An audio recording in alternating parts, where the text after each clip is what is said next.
Hoy, en nuestro camino por la historia, vamos a conocer la civilización griega. ¿Cómo y dónde surgió? Vamos a dar un paseo por la antigua Grecia. ¿Cuál es su origen? Las etapas de su historia. ¿Cómo eran sus héroes, sus dioses? ¿Cómo era su sociedad y su economía? Vamos a conocer y a disfrutar con su arquitectura y con sus esculturas. Vamos a conocer algunos de sus principales legados. Vamos a intentar ponernos en las sandalias de los griegos y recorrer su camino, para poder conocerlos y comprenderlos. Sentaros, dejar volar la imaginación e intentar disfrutar. Comienza el viaje por la civilización griega. En el extremo oriental del mar Mediterráneo, en el sur de la península de los Balcanes, surgió la civilización griega y se extendió por las islas de los mares Jónico y Egeo, por las costas de Asia Menor y por el Mediterráneo occidental. Los griegos a este espacio lo llamaban Hélade, que significaba territorio de los griegos. La historia de Grecia es una época en la historia que para muchos, por sus legados, no ha sido superada. Sus logros han sido extraordinarios. En la edad de los metales se desenvolvieron en Grecia dos civilizaciones, la cretense, o también llamada minoica, y la micénica. La civilización cretense se desarrolló en la isla de Creta, en el tercer milenio a.C., y su situación geográfica le permitió dominar el comercio entre Oriente y Occidente. Creta estaba gobernada por reyes muy poderosos. Uno de los reyes más poderosos fue el rey Minos. El rey Minos construyó muchos palacios. Uno de ellos es el que podéis observar en esta imagen, el Palacio de Nosos. En honor a Minos, la civilización cretense también se llama civilización minoica.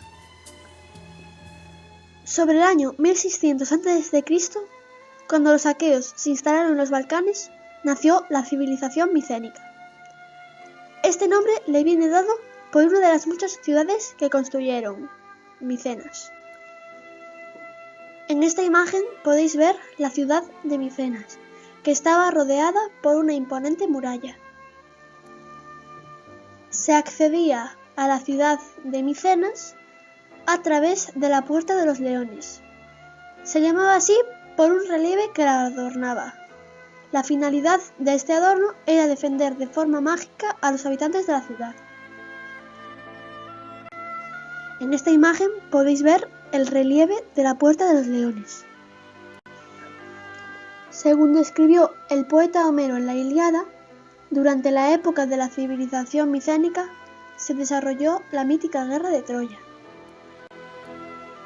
El caballo de Troya fue un artilugio que, según la Odisea de Homero, fue usado por los griegos como estrategia para introducirse en la ciudad fortificada de Troya. La sociedad micénica se componía de guerreros, gobernados por un rey. Al principio, su economía se basaba en la agricultura y la ganadería, pero poco a poco se hicieron con el control de la actividad comercial. Al espacio comprendido entre los años 1150 a.C. y el año 800 a.C. se denomina la Edad Oscura, y es el periodo comprendido entre la desintegración de los pueblos micénicos y la época arcaica. Esta es una época de crisis y de falta de documentos históricos sobre ella. A partir del año 800 a.C. comienza la época arcaica. En el transcurso de la misma nacen las polis, que eran ciudades-estado independientes, gobernadas por una minoría de personas de sangre noble, los autodenominados aristoi, que significa los mejores, a la cabeza de los cuales existía un rey. Esta forma de gobernar recibe el nombre de oligarquía, es decir, el gobierno de unos pocos. Los aristoi eran propietarios de la mayor parte de la tierra cultivable, que era trabajada por esclavos, en tanto que el número de los campesinos libres era reducido. La importancia de la artesanía y el comercio era escasa. En esta imagen podéis observar un mapa de las polis griegas, que, como acabáis de escuchar, eran ciudades con un gobierno, con unas leyes y con un ejército propio. Eran ciudades-estado. En la imagen que podéis observar se representa una poli griega. Muchas disponían de un puerto. Tenían campos donde se cultivaban cereales, vid y olivos. En la parte alta y fortificada de la ciudad se encontraba la Acrópolis. Y por último, el Ágora. Era la plaza pública donde se reunían los ciudadanos para discutir y decidir aspectos importantes de las polis. En la época arcaica, la población sufrió un gran aumento. Tenían abundancia de producción artesanal para intercambios comerciales.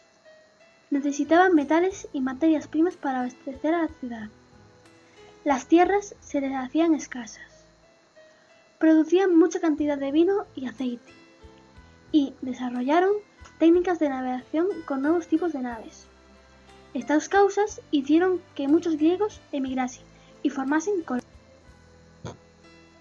La expansión se distribuyó por dos ámbitos geográficos. Entre los años 750 y 650 a.C.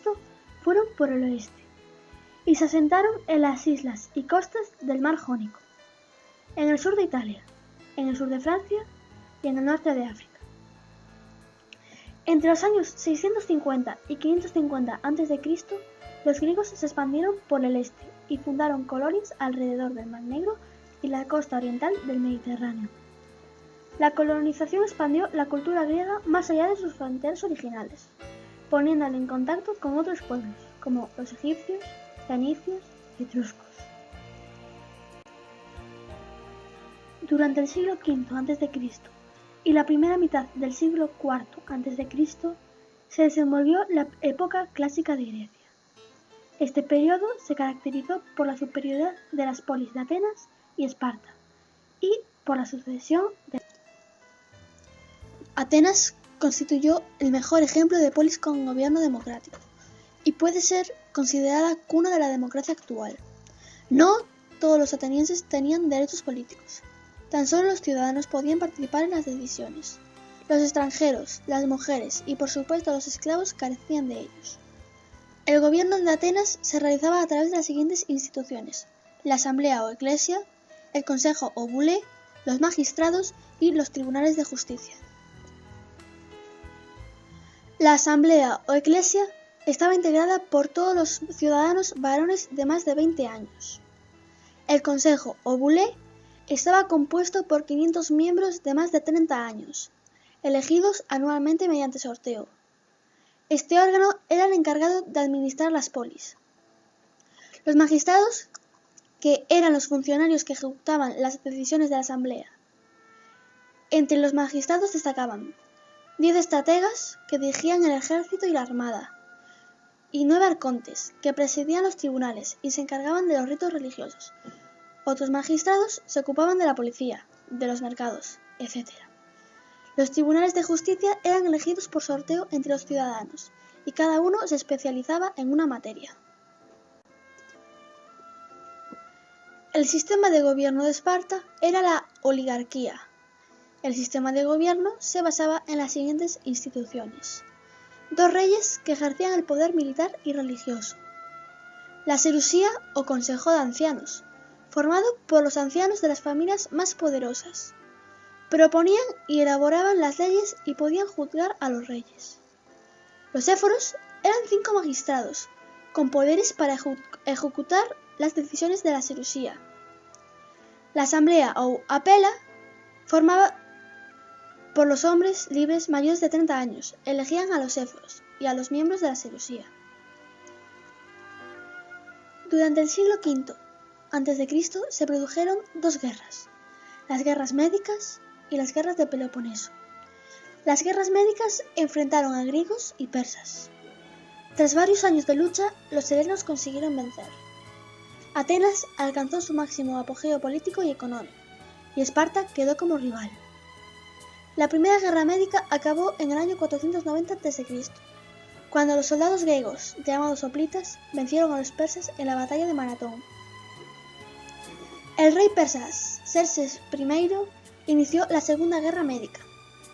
invadió Grecia por el norte y aunque fue detenido por los espartanos en las Termópilas, saqueó Atenas. Pero poco después fue derrotado en las batallas de Salamina y Platea.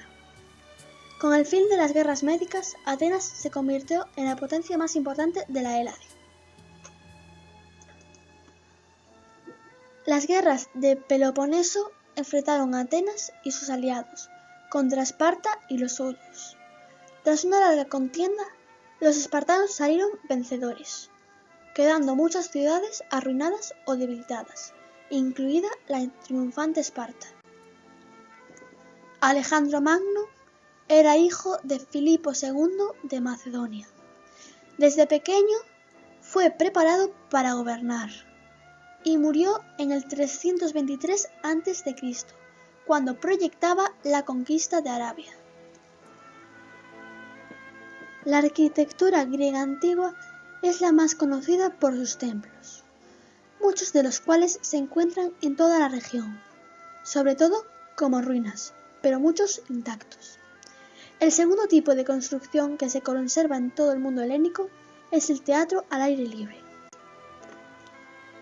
Los templos griegos se realizaban principalmente en piedra y se pintaban de colores que se fueron perdiendo con el paso del tiempo. Tenían una planta rectangular y se construían sobre una plataforma. Los cubrían con techos planos que se sostenían sobre columnas. Los templos griegos se organizaban en varias dependencias. Pronaos, que era el vestíbulo. Naos o cela, era la sala principal y en ella se guardaba la estatua de la divinidad. El opistodoma, que era el lugar donde se depositaban las ofrendas, estaba en la parte posterior del templo. Los principales templos son Olimpia, Delfos, Atenas, etc. Para lograr armonía y belleza, los griegos establecieron unas reglas matemáticas, llamadas órdenes, que determinaban el tamaño y la combinación de los elementos arquitectónicos. En un principio había dos órdenes, la dórica y la jónica, pero más tarde apareció otra nueva, la corintia. En la columna dórica, el fuste está acanalado, con aristas vivas, no tiene base y el capitel es liso. En esta imagen podéis observar el Partenón de Atenas, un ejemplo de orden dórico.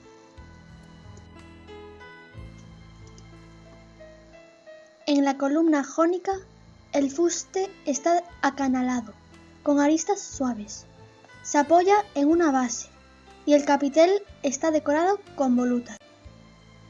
El templo de Atenea Nike es un ejemplo de orden. En la columna corintia, el fuste está acanalado con aristas suaves. Se apoya sobre una base. El capitel está decorado con hojas de acanto. El templo de Zeus en Atenas es un claro ejemplo de orden. La mayoría de las esculturas griegas tenían una función religiosa. Los griegos se interesaban en mostrar la belleza del cuerpo humano desnudo. Establecieron una regla para representar las proporciones humanas, a lo que le llamaron canon. El escultor Policleto estableció un canon de belleza, según el cual el cuerpo humano debe tener una altura equivalente a 7 cabezas. Los materiales más utilizados fueron el bronce y el mármol. Casi todas las esculturas se pintaban de colores vivos. Entre los principales escultores griegos destacan Mirón, Policleto, Fidias, Lisipo y Praxíteles.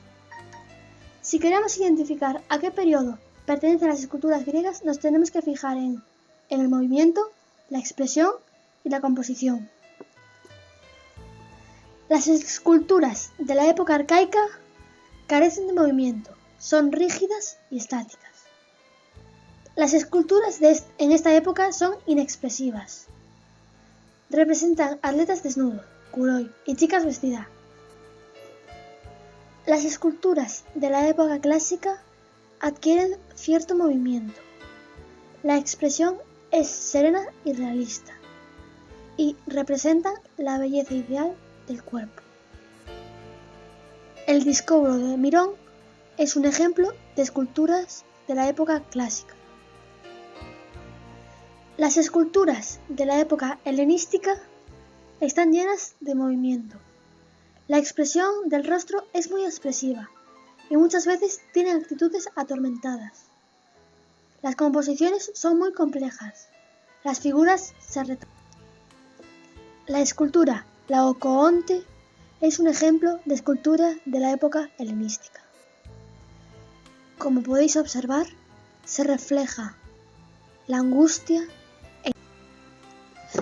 Los griegos fueron la primera civilización en querer buscar un razonamiento y una explicación racional del universo y del comportamiento humano. Es por eso que se dice que los griegos inventaron la filosofía y la ciencia. Al principio, filosofía y ciencia estaban unidas, pero a partir del siglo V a.C. se empezaron a desarrollar de manera diferente. Este proceso se consolidó en la época helenística. Atenas se convirtió en el centro de la filosofía y Alejandría, en Egipto, se convirtió en el centro del pensamiento científico. Los principales filósofos griegos fueron Sócrates, considerado el padre de la ética y la filosofía moral. Platón proponía que las personas buscasen la verdad, la belleza y el bien de las cosas. Aristóteles sentó las bases del razonamiento y propuso una ciencia basada en la deducción a partir de la observación. En las ciencias destacaron Pitágoras, sentó las bases de la geometría. Arquímedes inventó la polea, estableció la ley de la palanca y formuló el principio de Arquímedes. Heródoto se le considera el padre de la historia. Se preocupó de separar los hechos reales de las leyendas. Tales de Mileto, considerado el primer científico, dio una explicación del universo. Y Aristarco investigó sobre los movimientos de rotación y traslación de la Tierra.